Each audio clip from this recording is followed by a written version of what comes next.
thing I can see is my own silhouette. I'm getting stronger, step by step. The clock is ticking, but there's no time for regrets. I've been flying from town to town, from London to Taiwan. I've been all around the globe, trying to protect your soul. We are heroes tonight. We will fly above the sky. We are heroes tonight. Yeah. We are heroes tonight. We will fly above the sky. We are heroes tonight.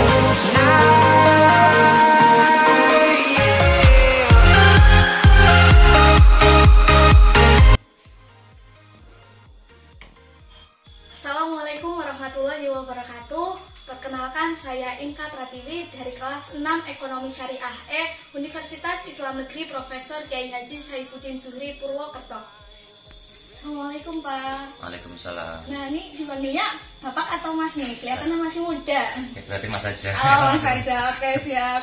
Nah, di sini kan saya akan mewawancari Mas selaku pemilik usaha untuk melaksanakan tugas riset ekonomi Islam mengenai dampak pandemi terhadap pelaku usaha. Nah, karena kebetulan Mas selaku pemilik Banyulangi Production, awal mula terbentuknya Banyulangi Production itu seperti apa nih Pak? Nah, ini awal mulanya sebenarnya sih gini. Nah, di sini kan banyak anak muda yang punya kreativitas, punya kerajinan tangan, tapi dia bisa bikin tapi belum bisa memasarkan. Nah, kalau dasarnya saya kan dulunya sebagai marketing. Jadi awal mula berdirinya ini kan kebetulan banyak tetangga teman yang punya keahlian atau punya kerajinan. Terus saya menyarankan gimana kalau kita coba-coba bikin miniatur gitu loh. Jadi pada saat itu sebenarnya masih nyoba-nyoba dulu sih, belum banyak kayak gini lah. Masih produknya masih ibarat kita nyoba kan belum banyak, masih kisaran di bawah 10 unit. Nah, setelah itu saya coba pasarin itu di dunia online. Nah, kita kan sistem jualnya di online, pertama di marketplace, terus laku ternyata permintaannya banyak. Jadi dari situ saya mulai menambahkan orang lagi sampai saat ini. Berarti kira-kira jumlah karyawannya itu ada berapa ya Mas? Untuk saat ini ada 27 orang. 27, lumayan banyak ya Pak. Ini berasal dari mana aja sih? Terutama yang di sini ya, yang kerja di sini itu orang-orang dekat aja, orang-orang satu desa sini. Walaupun sih ada yang dari luar desa juga ada, tapi untuk rata-rata orang terdekat dari sini aja gitu. Berarti bisa membantu perekonomian di desa ya Mas, termasuknya ya? Alhamdulillah. Ya sedikit-sedikit, jadi daripada nggak ngapa-ngapain gitu lah ya. Ini hitungannya sih sebenarnya kan mengembangkan kreativitas yang atau kerajinan tangan yang bisa menghasilkan itu lah, seperti itu. Iya betul. Lalu kira-kira modal awalnya berapa sih Pak? Dan untuk omsetnya sekarang udah berapa gitu? Kalau untuk modal awal sih sebenarnya nggak banyak modal awal. Intinya kalau produknya banyak, yang jelas modalnya banyak. Tapi untuk yang pertama dari awal, kalau untuk pertama lah kita kan bahan dasarnya dari triplek. Nah, dari triplek itu kita beli untuk modal pertama itu alat dasarnya triplek. Yang kedua yang lain seperti cutter, terus amplas, lem, terus stiker itu untuk modal pertama lah. Kalau untuk triplek satu lembar itu kan bisa jadi 10 unit. Kalau yang ukuran gede-gede gini loh, ini kan dasar seperti ini, jadi 10 unit. Ini modal yang kita butuhkan kalau sampai jadi seperti ini. Saya ambil sambalnya aja lah ya. Ini udah jadi seperti ini. Ini kalau per satu unitnya itu 100.000 modalnya. Berarti kalau dibuat jadi 10 untuk modal miniaturnya jadi 1 juta rupiah untuk modal pertama. Sekarang omsetnya sudah berapa nih Pak? Kalau omset penjualan sih kita namanya dagang kadang ramai kadang sepi. Cuma kalau kita sistemnya kan untuk perekapan atau tutup buku 1 minggu. Untuk 1 minggunya 200 juta. 200 Kita 1 minggunya. banyak sekali Pak. Iya, kalau 1 minggu kita omsetnya segitu. Cuma kalau untuk hariannya kita nggak mesti, cuma di rata-rata 1 minggu 200-an. Jadi tergantung penjualan karena kita kan sistemnya online. Kita online, jadi kalau sepi ya sesepi-sepinya, seperti dampak pandemi ini kan, ini hitungannya lagi agak sepi, jadi penghasilan mungkin turun sekitar 30% lah dari hari-hari yang biasa gitu. Oke. Berarti di masa pandemi ini dampak-dampaknya apa aja sih Pak? Yang jelas itu, yang pertama kan karena di masa pandemi seperti ini kan banyak orang yang nganggur daripada yang kerja, karena kan banyak yang di PHK. Ya intinya emang mengurangi dari penjualan seperti biasanya. Cuma kan kayak kita sebagai pedagang pengrajin, bagaimana caranya kita supaya tetap laku gitu. Jadi kita kan nggak, kadang-kadang kan ekonomi ya itulah seperti berputar lah ya.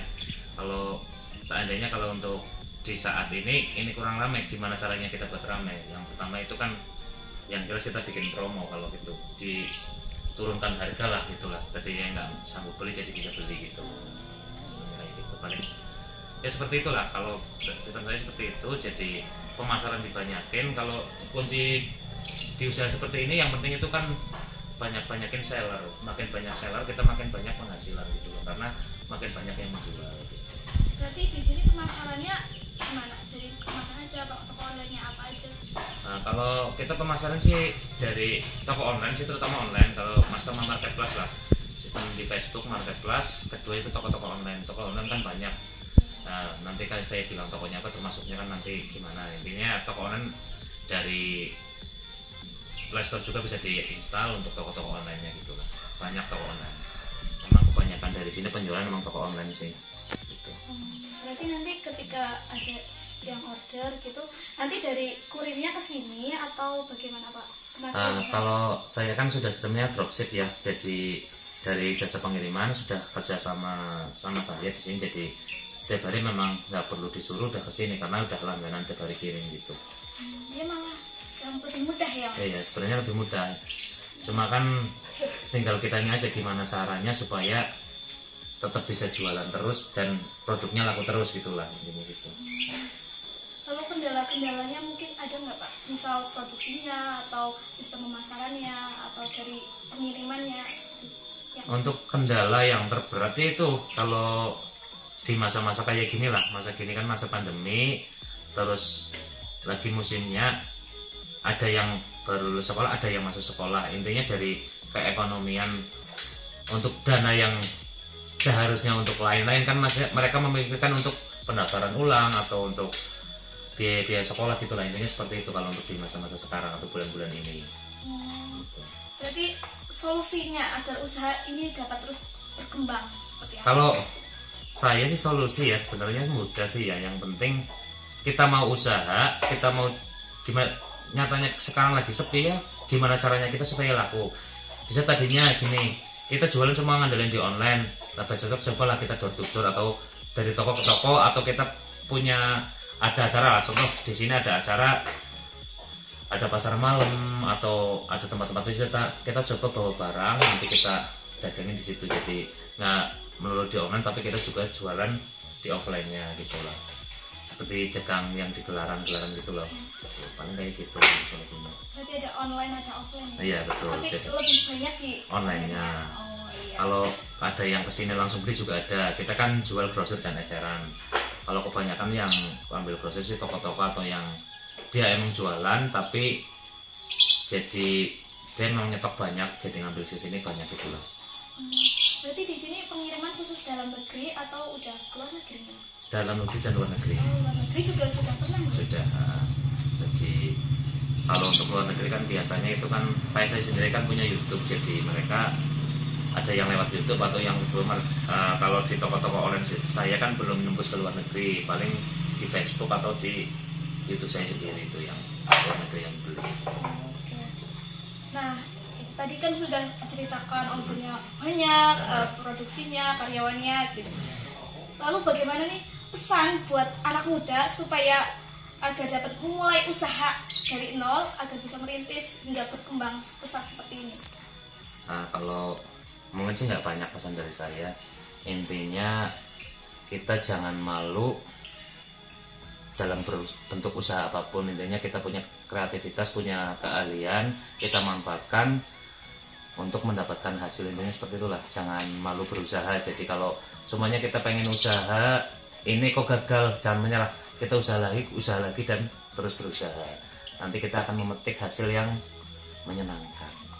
Gitu. Ya mungkin wawancaranya cukup sekian ya Mas. Terima kasih atas partisipasinya dan semangatnya dan motivasinya. Ya, jadi untuk teman-teman semua, adanya pandemi COVID-19 ini tidak menjadikan alasan kita untuk menyerah, tetapi kita harus bisa survive dan berusaha mencari peluang bisnis kreatif agar bisa terus berkembang di masa pandemi COVID-19 ini. Terima kasih atas waktunya nih Mas. Ya, mungkin lain kali kita bisa bertemu lagi. Sekian, wassalamualaikum warahmatullahi wabarakatuh. Waalaikumsalam warahmatullahi wabarakatuh.